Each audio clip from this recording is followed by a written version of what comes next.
Welcome again to our series, Questions from the Old Testament. Our question today comes from the Old Testament prophet Isaiah. Isaiah chapter 58, verse 5, the question is asked, "Is such the fast that I choose, a day for a person to humble himself?" To give our question the context, we'll be reading verses 1 through 12 of Isaiah 58. Cry aloud, do not hold back. Lift up your voice like a trumpet. Declare to my people their transgression, to the house of Jacob their sins. Yet they seek me daily and delight to know my ways, as if they were a nation that did righteousness and did not forsake the judgment of their God. They ask of me righteous judgments. They delight to draw near to God. Why have we fasted and you have seen it not? Why have we humbled ourselves, and you take no knowledge of it? Behold, in the day of your fast you seek your own pleasure, and oppress all your workers. Behold, you fast only to quarrel and to fight, and to hit with a wicked fist. Fasting like yours this day will not make your voice to be heard on high.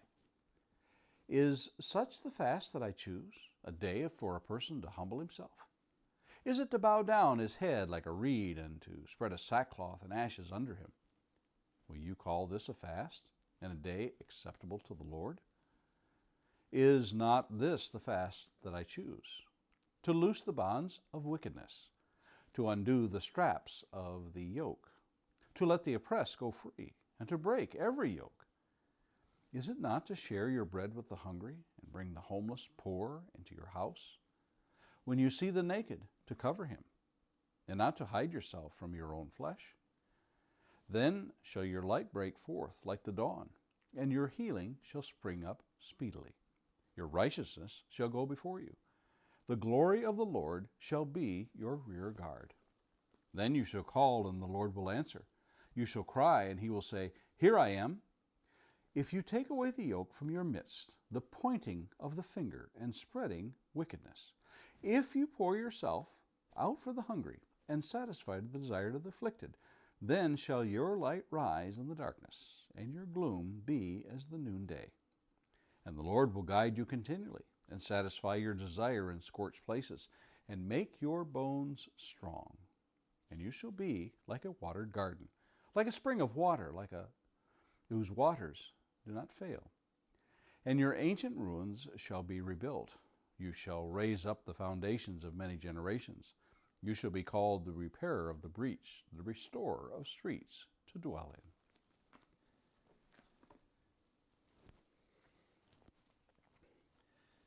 In the world of art, there have been many instances of masterpieces displayed in the wrong position. Van Gogh's Grass and Butterflies was hung upside down in the National Gallery in London. A 15-year-old schoolgirl pointed this out to the museum officials. In the White House in Washington, D.C., a watercolor entitled Autumn Fields was displayed upside down during the Lyndon Johnson administration in 1968. Georgia O'Keeffe's Oriental Poppies painting hung for nearly 60 years in the University of Minnesota Art Museum before someone noticed it needed to be shifted 90 degrees clockwise. On and on it goes that even the keenest of experts can overlook the artist's intent. In the world of faith, there are just as many examples of piety gone awry. A few years ago, there was a craze going around in which it became fashionable for believers to put together a life-size cross and go to prominent events carrying that cross. After all, Jesus did command this in Luke 14:27. Whoever does not bear his own cross and come after me cannot be my disciple. I recall during a walk across the Mackinac Bridge here in Michigan that a man went by me bearing his cross. But I found it rather odd that he had attached a wheel to the bottom, making it easier for him to bear that cross. Rather ironic, don't you think?